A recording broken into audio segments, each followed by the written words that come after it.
សួស្តីបងប្អូនទាំងអស់គ្នាពីចម្ងាយចាសូមអរគុណដែលបានចូលមកទស្សនាវីដេអូរបស់នាងខ្ញុំនៅក្នុងពេលវេលានេះចាហើយវីដេអូមួយនេះខ្ញុំសូមជូនផ្ញើទៅមនុស្សមួយចំនួនដែលធ្វើការជាមួយនាងខ្ញុំដែលខំចាក់រុកខ្ញុំនិយាយដើមខ្ញុំចំណែងឈ្នានីសនេះនឹងរូបនាងខ្ញុំហើយខ្លាចរូបនាងខ្ញុំមានលើសគេខ្លាចរូបនាងខ្ញុំ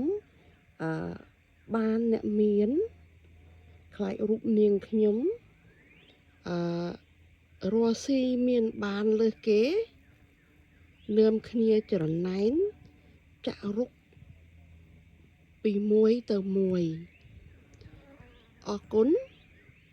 ឥឡូវនេះអ្នកទាំងអស់នោះ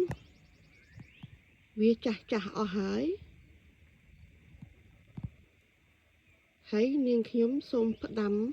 ទៅអ្នកដែលចាក់រុកខ្ញុំទាំងប្រមាណហ្នឹងពួកអ្នកឯងខំចាក់រុកខ្ញុំទៅកាន់អ្នកមានហ្នឹងហើយខ្លាចខ្ញុំមានជាងពួកអ្នកឯងឥឡូវនេះនាងខ្ញុំបានមកទិញផ្ទះនៅម្ដុំអ្នកមានមែនអរគុណដែលបានចូលមកទស្សនានេះជូនទៅមនុស្សមួយចំនួនដែលបានធ្វើការជាមួយនាងខ្ញុំកាលពីមុនចាអរគុណណាខ្លាចខ្ញុំបានអ្នកមានខ្លាចខ្ញុំរស់នៅចិត្តអ្នកមានឥឡូវនេះបានដូរសម្រាប់ពួកអ្នកដែលចាក់រុកនឹងហើយចាបានសម្រាប់ដូចពួកអ្នកដែលធ្វើការជាមួយខ្ញុំនឹងហើយចាឥឡូវនេះនាងខ្ញុំបានធ្វើតាម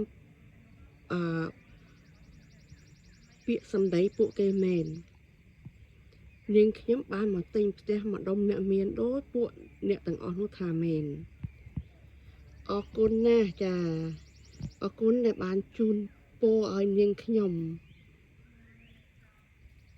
សូមផ្ញើវីដេអូមួយនេះទៅដល់អ្នកដែលច្រណែនឈ្នានីសនេះបុករុកចាក់រុកខ្ញុំខ្លាចខ្ញុំរស់ស៊ីមានបានលើសគេខ្លាចខ្ញុំទិញផ្ទះម្ដុំអ្នកមានខ្លាចខ្ញុំ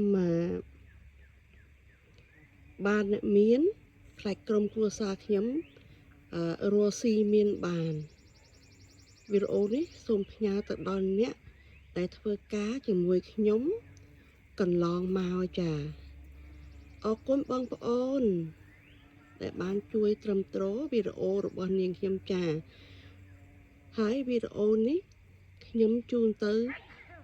ចំពោះអ្នកដែលធ្វើការជាមួយនាងខ្ញុំពីមុនទេចាអរគុណណាស់ចាដែលបានពាក្យជូនពរទាំងប៉ុន្មានជម្រាបលាបងប្អូន